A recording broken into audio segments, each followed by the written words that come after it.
Josh, thanks so much for sitting down and chatting with me. Let's talk about the retail space. You're pretty much an expert in that area, and you talk a lot about the Walmazon effect. What is the Walmazon effect for those who may not know? Yeah, so it's kind of I guess, a term that myself and Dan Lorenzo that owns Ghost Lifestyle a few years ago when we were talking, we kind of threw around this idea or like around the Walmazon effect, and it's really just Walmart and Amazon kind of mashed up together, and it's this concept where those two really large retailers are becoming like kind of sucking all the air out of the room. They're becoming that most important focal point in terms of the retail landscape, and not only for like the commerce side of things, because obviously those are the two biggest retailers, both the biggest online retailer and then the biggest brick and mortar retailer in terms of sales, but also just like influence and then where the attention is going from like consumers. So because they are also like the areas where the most amount of traffic is coming from when you're searching for information online about any products,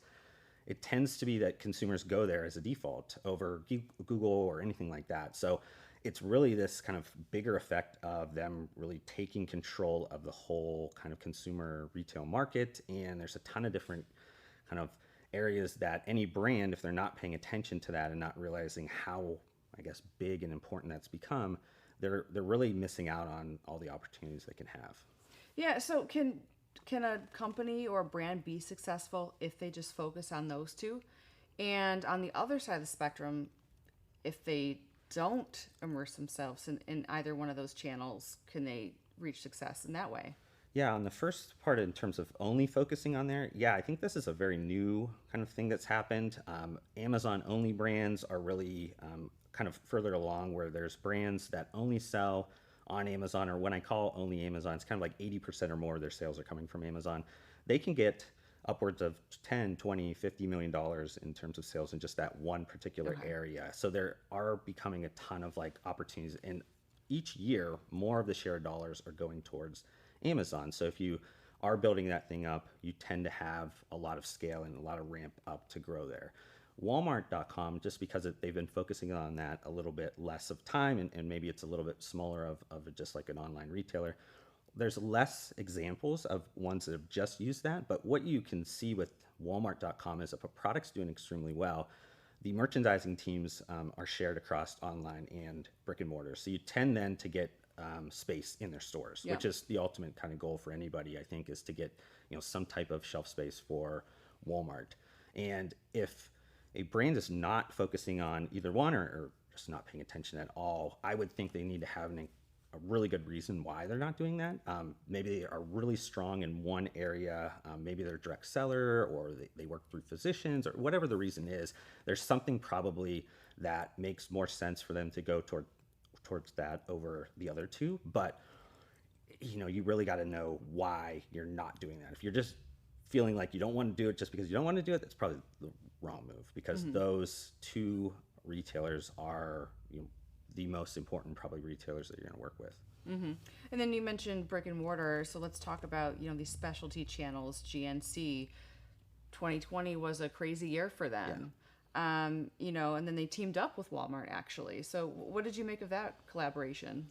Yeah, I've actually been kind of calling or predicting that since 2019, when they started to do some of the more retail strategic partnerships.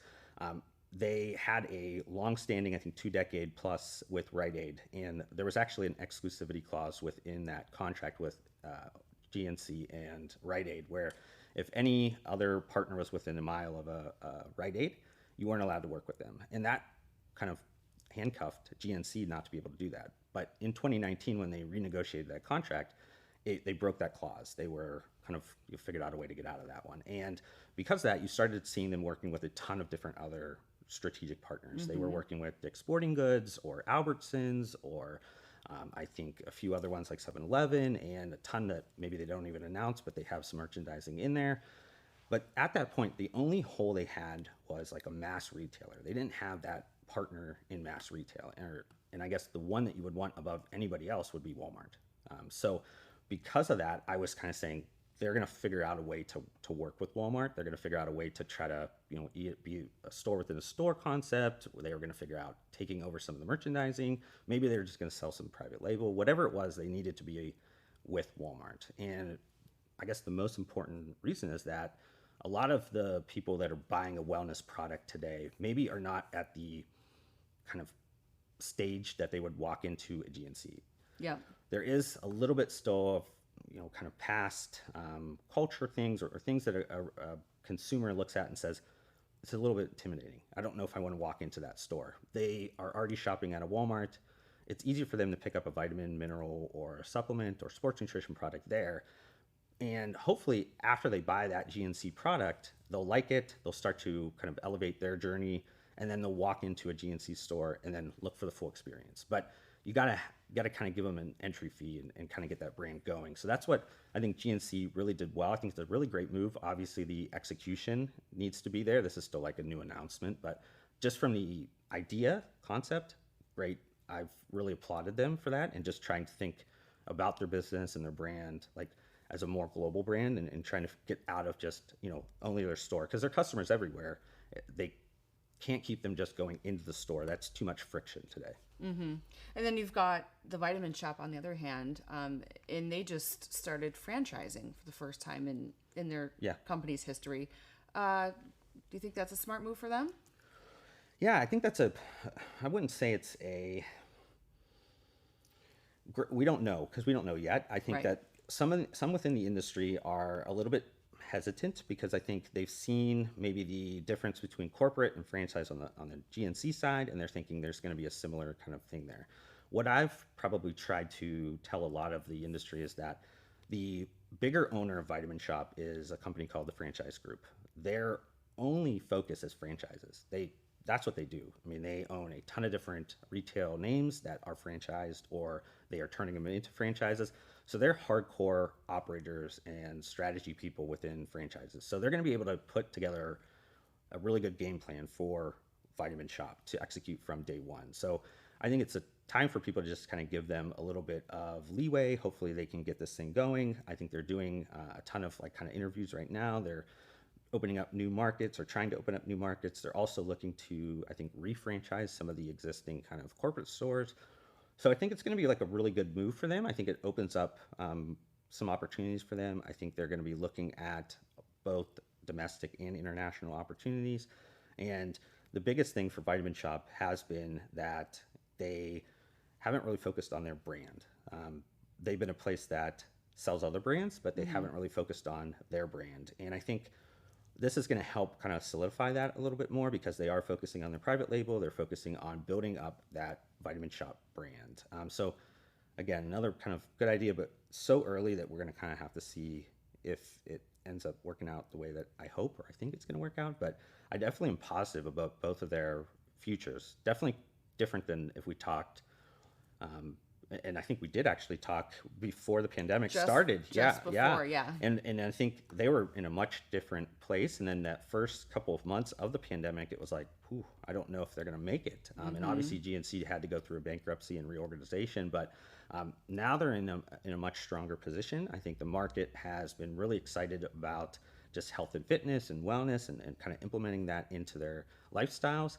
So they're really set up, and they're thinking about their business in a lot, I guess, more advanced way than they had in the past. So I'm a lot more bullish today than when we talked before.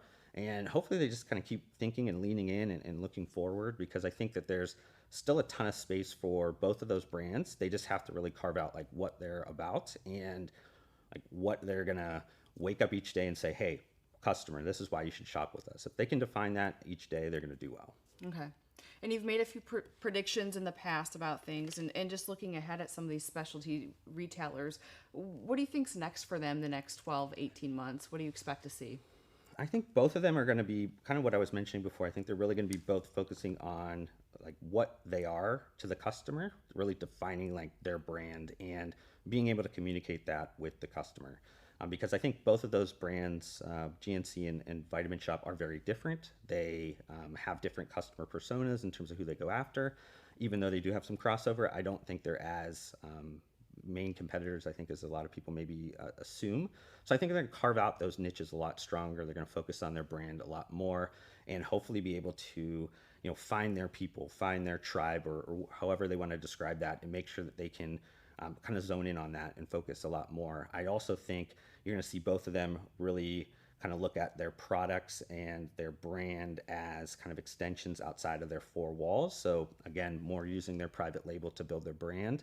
So Vitamin Shop was kind of using some of those partnership strategies that GNC was as well, but they backed off because of last year. They were kind of trying to figure out. I think the first one that they did was an LA Fitness or another gym chain that like all of a sudden they closed. So that kind of stumbled in terms of that execution, but they've done a good job on partnerships as in general. So I think they're going to be looking at doing that as well. I don't know who and when they'll kind of announce those things, but I definitely think they're going to be looking to move their brand and their products out to more customers in the future. But I think both of them have a pretty bright future over the next 12 to 18 months. It just kind of comes down to if the market is going to continually stay focused on health and wellness. Are they going to inside the retailers are going to be able to actually find the right customers and just consistently give them a reason to come back, I think is the most important thing, where each day they can't get complacent and they have to really kind of say, this is why you come and spend your dollars with me, because there's so many substitutes in the market today. There's so many different, you can go to Walmart, you can go to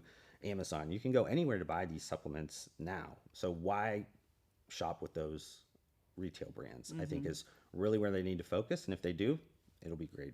Couple of next 12 to 18 months.